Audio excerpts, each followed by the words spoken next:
Monty was pretty inspirational himself. You look at a couple of those huddles, and one in particular, we talked about these guys were built for this, and I don't want to be going into July wondering what might have happened. And they took advantage of the situation to do today. Held serve in game one, and they take it 99-90. Well, Ernie, it's interesting. Like, obviously, we all watch television, and you hear these idiots and fools and jackasses on television talking about, like, well, once AD and LeBron are healthy, it doesn't work like that. Those guys ain't played basketball in a long, extended period of time. They got very lucky the other night against the Warriors.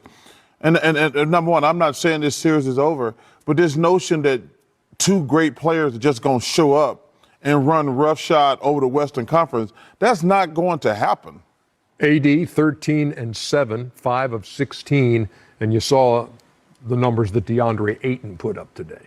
Listen, DeAndre played fabulous. One thing about Phoenix, one thing about the West, especially like Utah and Phoenix, when you're battling for the top spot, that just tells me that you know how to be consistent.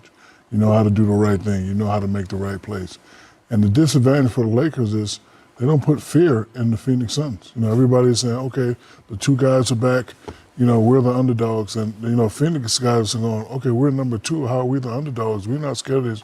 We're going to play our game. And if DeAndre Ayton can play like this every night, it's going to be tough for the Lakers to win. I doubt he can play like this every night. If he does, I'll be very proud of him. But today, he played a great game. I'm certainly proud of him tonight. 10 of 11. Woo. Yeah. Hey, but Chuck, you said the other day the Lakers are going to win that play-in game because they want to be the number 7 seed because they want the Phoenix Suns. Well, they got the perfect matchup. I didn't say they were going to win the series. I'm not going to overreact. No, I thought you did say that. Well, the Lakers are favored in this series. But, Ernie, one game means absolutely nothing. And number one, we got to hope Chris Paul is healthy. But the Lakers got a perfect scenario. They were not going to beat the Utah Jazz. They got a perfect matchup. But I just find it fascinating. You hear all these guys on TV talking about, well, once they get AD and LeBron back, they're going to be the favorite. I'm not sure about that. I'm already on the record. The Los Angeles Lakers are not going to the finals. Whatever happens this series, they're not going to win 3 series in a row on the road. I just don't think that's going to happen. That's just my personal opinion. What's your biggest takeaway from game one? I think defensively for the Suns, they treated Anthony Davis like a Joel Embiid, so to speak. Every time he got in the post, they said, I don't know if the Lakers could score enough if AD doesn't score. So we're going to make other guys put the ball in the basket. They did a great job. So as great as Ayton played offensively, I thought it was the Phoenix Suns defensively with him that was more impressive. Secondly, contrarily for the Lakers, I think there's so many versions of LeBron James. Today we saw the playmaker, the guy who looks like Magic Johnson. He could get people the ball. He could score at times, but he could rebound. He has to be more of the what is he on a number 2 or 3 in scoring in the NBA? He's got to be scoring LeBron because they can't score enough baskets if he's getting 20 to 25 points. He has to be in that 30 to 35 range. He has to be offensively more aggressive because they're doubling AD and they're saying that no one else can really score. And LeBron, I thought, passed up shots and to people, which he had done through his career. But this is not the time and this is not the team, I don't think. Suns 47-33 in rebounding, 21-10 second chance points. They're 15-1 when they hold teams under 100 points as they do. Anthony Davis had 13-7 for the Lakers. He's at the podium now. Go ahead and just get started with Mike Trudell. Anthony, was there anything that you noticed primarily about how Phoenix defended you differently, if at all, from the last time that you matched up a couple weeks ago? No, it was primarily the same. I don't think nothing really changed, to be honest. I missed a ton of shots. We missed a ton of shots as a team. Scored 90 points, really 87 after that AC3, but missed 11 free throws, 15 threes, 9 layups. We gave up 8 offensive rebounds to Aiden alone. We held that team to 99 points. We played good defensively. We gave them a ton of points as well. A couple transition. They had 16 transition points in the first half. Like I said, second chance points. So we just got to be better on that end. But there's no way we're winning a game, let alone a series. With me playing the way I play. So, I mean, this was on me. I take full responsibility for sure. We'll be better game too. So, Anthony, you as you've said this before, if you don't have one of your better games, it's on you. What do you attribute that to for today's game? Whether it was mindset or actions, or what do you think is the reason? Usually I come out the gates,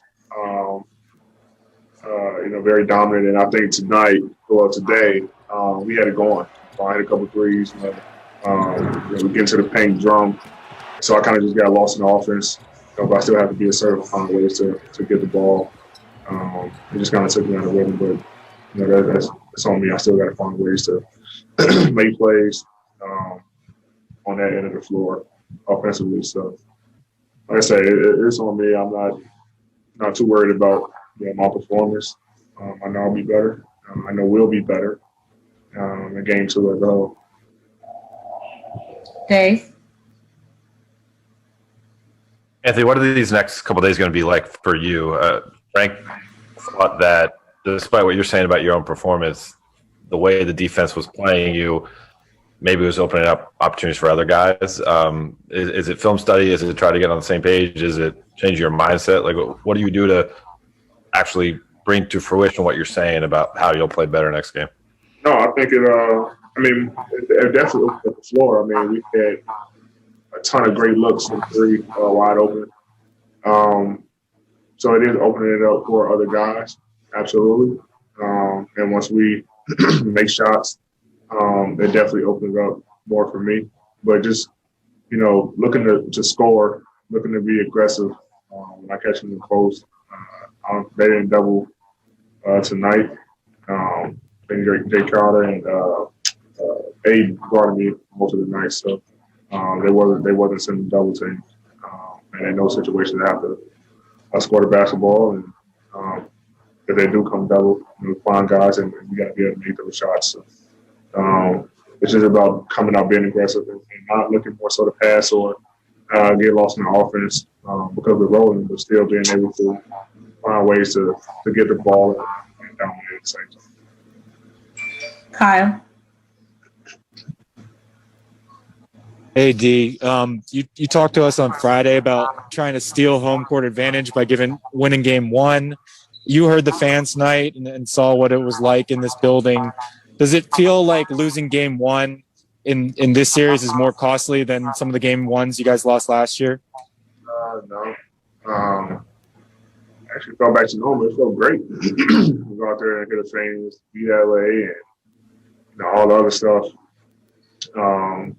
It felt like playoff basketball, to be honest. So we still got an opportunity to fill home court and game 2.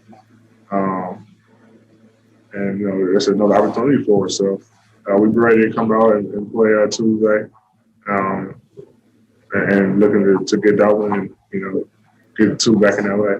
But it felt good. It felt normal.